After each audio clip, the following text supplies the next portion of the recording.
As I already mentioned, my family and I just got back from vacation. We went and spent a week in sunny Florida. It was very nice. And one of the days that we were down there, we spent a little bit of time on Disney property. We took the 45-minute ride on the Skyliner that goes all throughout Disney World and kind of shows you from a bird's eye view all of Disney World, which is pretty cool. It's this gondola system that goes all throughout their property. And while we were there, we learned that the entire Disney World property covers about 43 square miles, which is roughly 27,000 acres of land, which is twice the size of Manhattan. It is massive. And so after learning this and being amazed by this, our oldest son, Wes, turned to us and said, "I wonder where it all started. This place is so big. I'm just curious to know, how did it all get started? Where did Walt Disney start?" And his comment got me curious, so I did a little bit of research this week as I was studying the wrong chapter. And in 1965, Walt Disney decided he wanted to build an amusement park on the eastern side of the United States. The Disneyland thing in California had been so successful that he wanted to expand out into the eastern part of the country. And so once he decided on this location in Orlando, Florida, he started buying up all these properties from local landowners. But he knew that if those landowners knew that it was him doing all the buying, that the price of all the property would skyrocket because they know that he has deep pockets. So to keep it a secret, he started buying up properties under these disguised shell company names, one of which was called MT Lot Real Estate, as in like empty lot, and somehow people didn't catch that. But despite his best efforts to remain secretive as he's doing this, after a while the word got out. Nonetheless, as though he had all these different disguised names, the word still got out that it was him who was doing all of this buying up of land in Florida to build this new amusement park. And after that news broke, landowners started raising their prices astronomically to as much as $80,000 an acre. However, about 5 months before that happened, on May 3rd, 1965, Walt Disney purchased the first large plot of land that would eventually grow and expand to become Walt Disney World. For only $5,000, he purchased 8.5 acres of property under the shell company name Reedy Creek Ranch, and that piece of land was located near Bay Lake that would become part of Magic Kingdom. So that means if you ever find yourself traversing the 43 square miles or 27,000 acres that make up Walt Disney World today, if you're ever there, and if in doing so you find yourself inside Magic Kingdom nearby Bay Lake, then it is very likely you are standing in or around those first 8.5 acres of land. Chances are pretty good that you are in the place where it all started. Our passage this morning is Genesis 23. And at face value, it may seem like kind of this peripheral or insignificant chapter because there's not nearly as much action in this chapter as there has been in some of the other chapters. But the truth is, this is actually a chapter that later generations of Israelites who lived in the Promised Land would eventually look back on and say, that's where it all started. And the reason for that will become more clear as we unpack this passage together. Now, compared to some of the other stories that we've covered in Genesis, this one is on the shorter end of things. It's only 20 verses long. But we're going to explore those verses in two stages this morning. So first, we've got some bargaining going on in verses 1 through 16. And then second, we've got a burial in verses 17 through 20. So bargaining and then a burial. So we'll begin with the bargaining by looking at verses 1 through 16 of chapter 23. Sarah lived 127 years. These were the years of the life of Sarah. And Sarah died at Kiriath Arba, that is Hebron, in the land of Canaan. And Abraham went in to mourn for Sarah and to weep for her. And Abraham rose up from before his dead and said to the Hittites, "I am a sojourner and foreigner among you. Give me property among you for a burying place, that I may bury my dead out of my sight." The Hittites answered Abraham, "Hear us, my lord. You are a prince of God among us. Bury your dead in the choicest of our tombs. None of us will withhold from you his tomb to hinder you from burying your dead." Abraham rose and bowed to the Hittites, the people of the land, and he said to them, "If you are willing that I should bury my dead out of my sight, hear me and entreat for me Ephron the son of Zohar, that he may give me the cave of Machpelah, which he owns. It is at the end of his field. For the full price, let him give it to me in your presence as a property for a burying place. Now Ephron was sitting among the Hittites, and Ephron the Hittite answered Abraham in the hearing of the Hittites, of all who went in at the gate of the city, No, my lord, hear me. I give you the field, and I give you the cave that is in it. In the sight of the sons of my people, I give it to you. Bury your dead. Then Abraham bowed down before the people of the land, and he said to Ephron in the hearing of the people of the land, But if you will hear me, I give the price of the field. Accept it from me, that I may bury my dead there. Ephron answered Abraham, My lord, listen to me. A piece of land worth 400 shekels of silver, what is that between you and me? Bury your dead. Abraham listened to Ephron, and Abraham weighed out for Ephron the silver that he had named in the hearing of the Hittites, 400 shekels of silver, according to the weights current among the merchants. The opening line of A Christmas Carol is very famous, and it's kind of similar to the opening of this chapter. Charles Dickens wrote, Marley was dead, to begin with, and Moses opens this chapter by basically saying, Sarah is dead. She lived to be 127 years old. She died in the land of Canaan at a place called Kiriath Arba, which later would become known as Hebron. And if you recall, Sarah was 65 years old when God first called out to Abram, and they departed from the land of Haran to head out to the land of Canaan, which means that she lived another 62 years after that point. After God first told her husband that he would make him into a great nation and bless the whole world through him. So these past 12 chapters of Scripture, we've been given a small glimpse into the rest of her life after that, which is about half of her entire life, 62 years out of 127. And I think it's fair to say that we have seen some ups and downs in her life during that time. She obeyed God's call right alongside Abraham. She followed her husband's lead to leave her native land behind and move on. And of course, the biggest blessing of her life was that God gave her a son at the age of 90 years old, even though prior to that she had never been able to have children. So there's definitely been some ups in her story, but there has also been some downs. Abraham put her in harm's way multiple times with pagan kings as a very selfish thing to do. She gave her servant Hagar to him as a second wife. She then hated Hagar and treated her and her son terribly. So much like Abraham, Sarah's story is a mixed bag of some good and some bad. But despite these ups and downs, and more specifically, despite the ups and downs of their marriage, it's clear Abraham and Sarah were very much in love. Verse 2 says that after she died, Abraham went into a time of mourning and weeping over the loss of his wife. And that doesn't just mean that he went into the tent and cried for a few minutes and then dusted himself off and pulled himself up by his bootstraps and moved on. No, in the ancient Near East, it was customary to take an extended period of time for weeping the loss of a loved one, mourning the loss of a loved one, sometimes for multiple weeks, where they would change the way that they dress, they would change the way that they eat, so that everyone would know they are in the middle of this time of mourning. So this is probably what Abraham did to mourn the loss of Sarah. And then when that time of mourning was complete, he rose up and he goes to the locals of Hebron in Canaan, which at that time was the Hittite people, and he asked them for a place to bury his wife. He says, I am a sojourner and foreigner among you. Give me property among you for a burying place, that I may bury my dead out of my sight. Now, if we stop and think about it, this was actually a very significant move on Abraham's part, because the normal custom would have been to take her remains back to the native land of her family and bury her among her ancestors. So according to tradition, Abraham probably should have just taken her back to Haran, where her father was buried, or maybe even all the way back to Ur of the Chaldeans, where they were originally from. But instead, he approaches the Hittites, and he acknowledges to them that he is not one of them and that he doesn't actually own any of their land. He calls himself a sojourner and a foreigner. And then after acknowledging that, asks them if he can have some of their land as a plot to bury Sarah within the boundaries of the land of Canaan, this place where he's only a sojourner and a foreigner.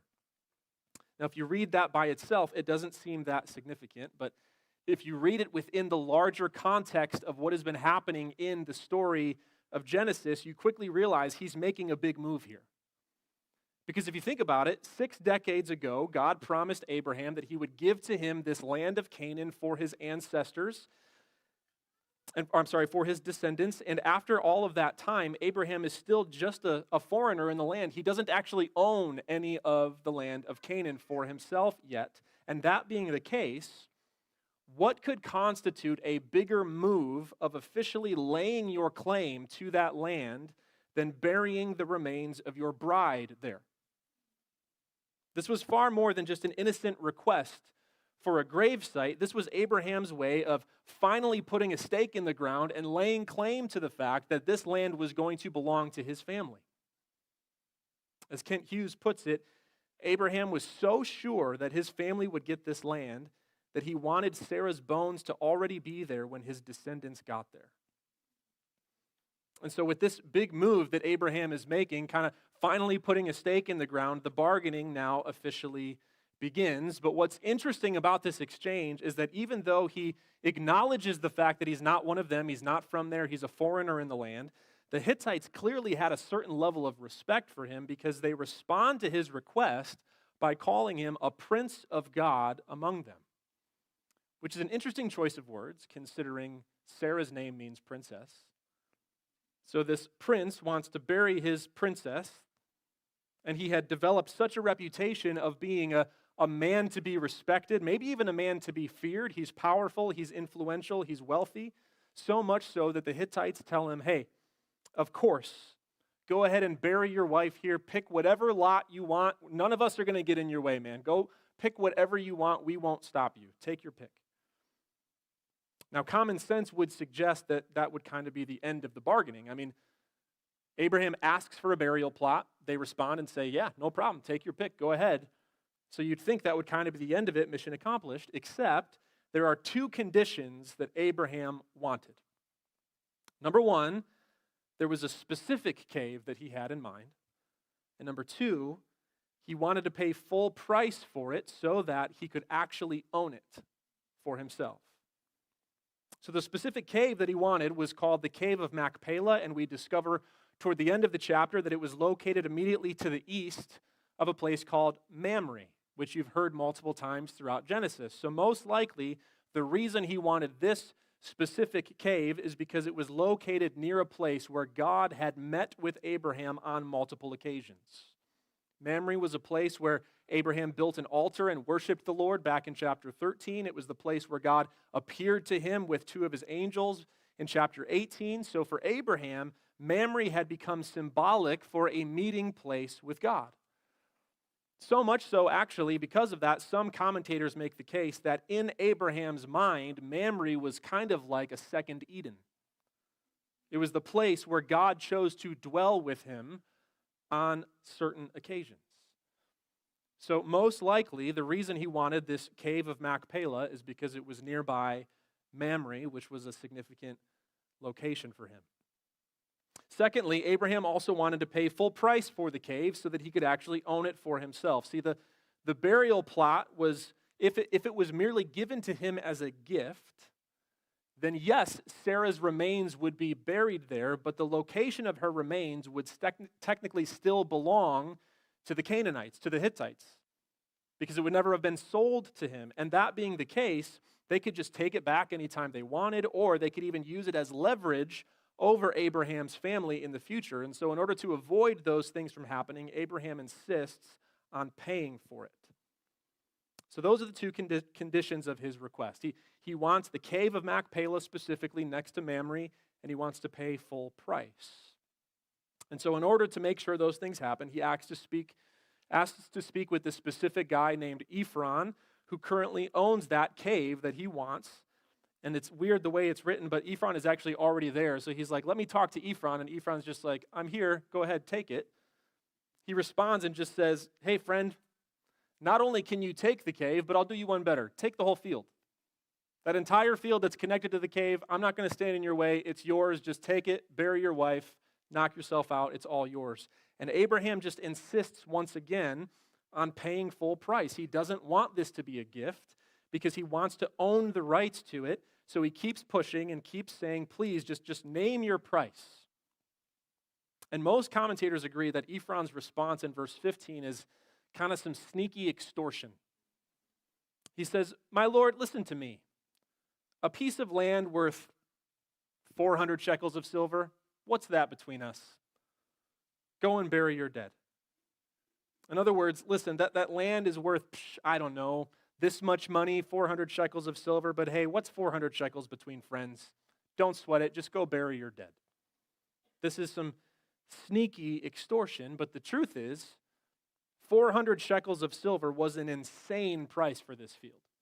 We know from other pieces of the Old Testament how much money was spent on different pieces of land. 400 shekels for this undeveloped piece of land was insane. This is kind of like a landowner in Florida who would normally charge $500 an acre for their undeveloped land in 1965, suddenly raising the price to $80,000 an acre when they discover that it is Walt Disney who's the buyer. This guy has deep pockets. All of a sudden, this land is worth much more. Ephron knows it's an insane price, but he also knows Abraham is very wealthy, and he knows Abraham wants to pay full price for it rather than receiving it as a gift. So he purposely throws out this ludicrous number and then pretends like it's no big deal. Hey, what's 400 shekels between friends? Now, Abraham's not an idiot. He knows exactly what is going on here, but he doesn't seem to care. Because instead of pushing back or asking for a more reasonable price or trying to haggle at all, he just immediately says, sold. He gladly pays him 400 shekels of silver for this specific piece of land that he wants. Okay, so now that the bargaining is complete, it is officially time for the burial in verses 17 through 20. So the field of Ephron and Machpelah, which was to the east of Mamre, the field with the cave that was in it and all the trees that were in the field throughout its whole area, was made over to Abraham as a possession in the presence of the Hittites before all who went in at the gate of the city. After this, Abraham buried Sarah, his wife, in the cave of the field of Machpelah east of Mamre, that is Hebron, in the land of Canaan. The field and the cave that is in it were made over to Abraham as property for a burying place by the Hittites. Now, if you're paying close attention to the language that's being used by Moses in this chapter, you might notice he's drawing special attention and emphasis on two specific details to the story. So first of all, he's strongly emphasizing the fact throughout this entire exchange that it was in the presence and in the hearing of the people. 7 different times in a chapter of only 20 verses, we're told things like this. Ephron told Abraham, I give you the field and the cave that is in it in the sight of the sons of my people. Or Abraham said to Ephron, in the hearing of the people of the land, I give you the price of the field. Or Abraham weighed out for Ephron the silver that he named in the hearing of the Hittites. And even more specifically, twice we're told that all of it took place at the gate of the city. So if you recall from a couple weeks ago when we covered the story of Sodom and Gomorrah, the gate of the city was the place where the influential figures and elders of the city would settle disputes and conduct business together. So Moses is trying to emphasize the fact that this entire exchange took place in the presence and the hearing of the Hittite people, more specifically in the presence and the hearing of the most influential Hittite people in the city of Hebron. And the reason he is emphasizing that so heavily is because it was very important to Abraham that there could be no confusing the fact that he bought this fair and square.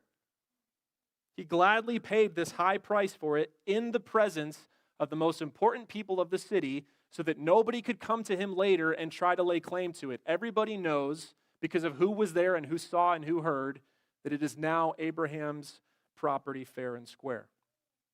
So that's the first detail that's being emphasized over and over in the chapter. The second one is the word property or possession, which is being used interchangeably.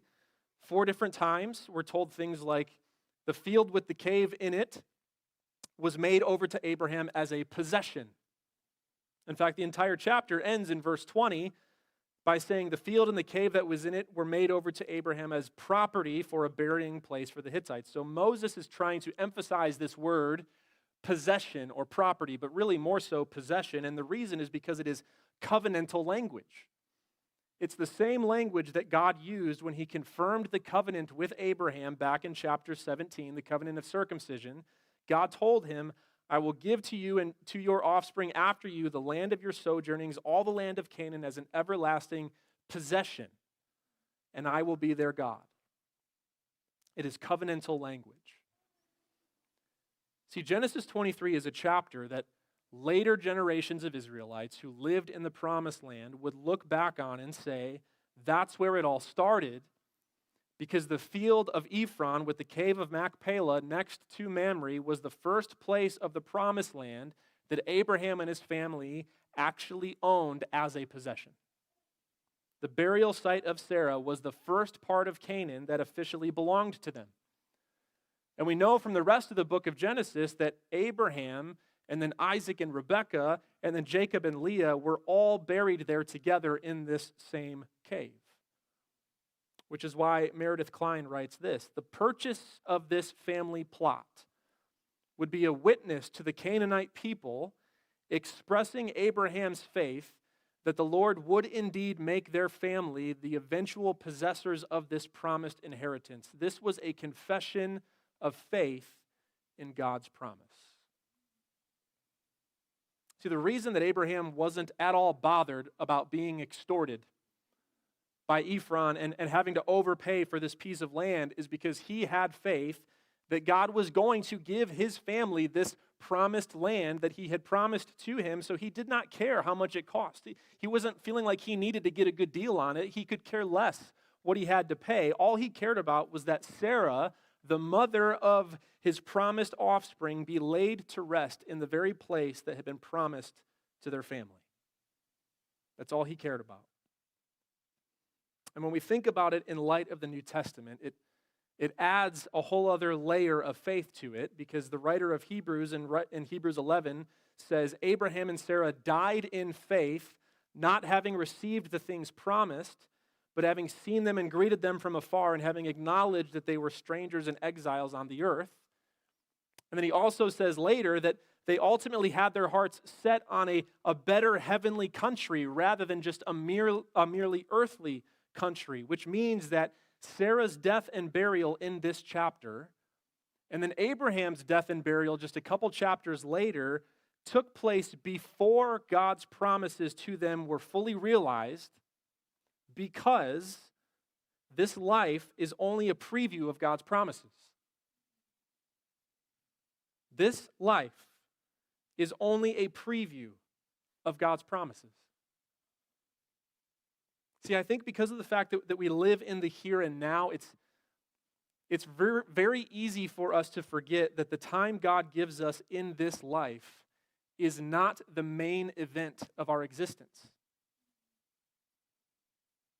Here's what I mean. When I go to the movie theater, I'm the type of person who likes to get there a little bit early to make sure I get to see all the previews before the movie starts. Maybe you're like me, you really enjoy seeing all of the previews. You get a little snapshot about the movies that are going to come out soon. In fact, honestly, I like the previews so much that there have been times where I have just kind of internally caught myself being a little bit disappointed when the movie starts, because I'm just enjoying the previews. I just want to see more previews, and then I have to kind of remember in that moment, oh, I'm not here for the previews. I'm here for the main event, which is the movie. The reason I'm here is for the movie that comes after the previews. Similarly, this life is only a preview of God's promises to us. And according to the writer of Hebrews, Abraham and Sarah were so keenly aware of that they ultimately had their hearts set on a heavenly country rather than just the earthly country of Canaan, which means that the fact that they died and were buried in faith before receiving the full realized promises of God means this is not a sad ending to their story. Because the truth is, their story is not actually over. It's just getting started, because it's only the beginning of the main event, which is eternity with God. In fact, because eternity is never ending, it's actually always only the beginning. 1,000,000 years into the presence of God, we will still just be getting started with the main event of our existence.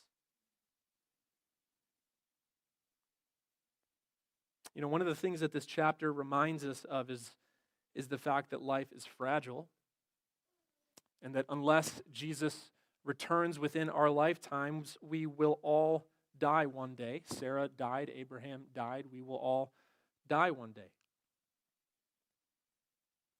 In fact, the reality of mortality, maybe that's fresh on your mind this morning. Maybe you've recently lost a loved one, or maybe you have a loved one whose health is currently failing, or maybe your own health seems to be failing. Or maybe you're just the type of person who's just regularly, acutely aware of the brevity of life.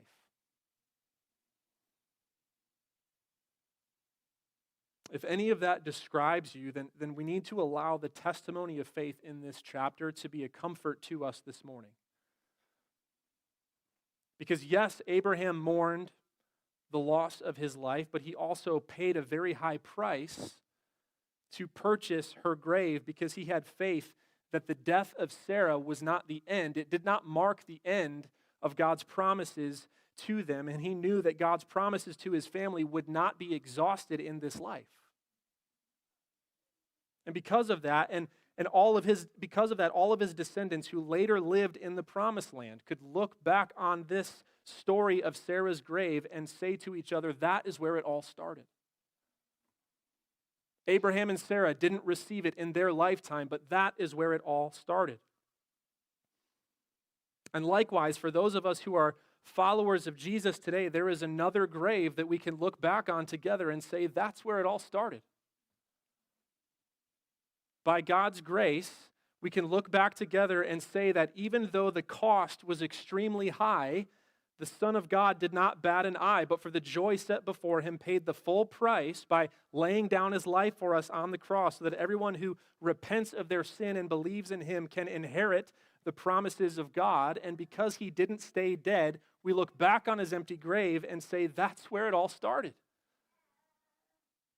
Because the resurrection of Jesus was only the beginning, and someday in the future, every follower of Christ will have a resurrection just like his, and we will be ushered into the main event of an eternal inheritance with him that even after 1,000,000 years will feel like it has just begun.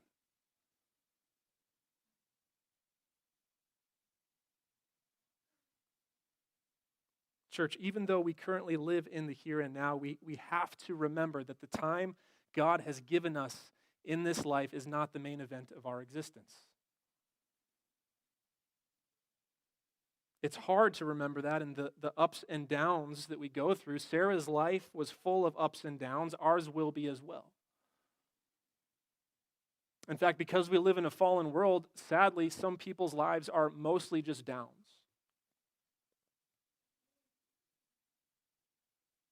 But even when things are hard, our faith can remain intact and our joy can remain full, and we can still live lives of faith because we know that for those who are in Christ, this life is only a preview of God's promises.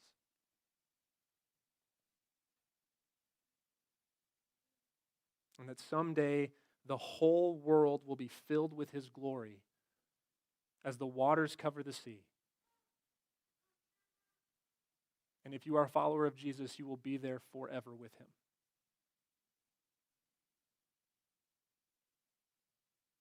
Let's pray.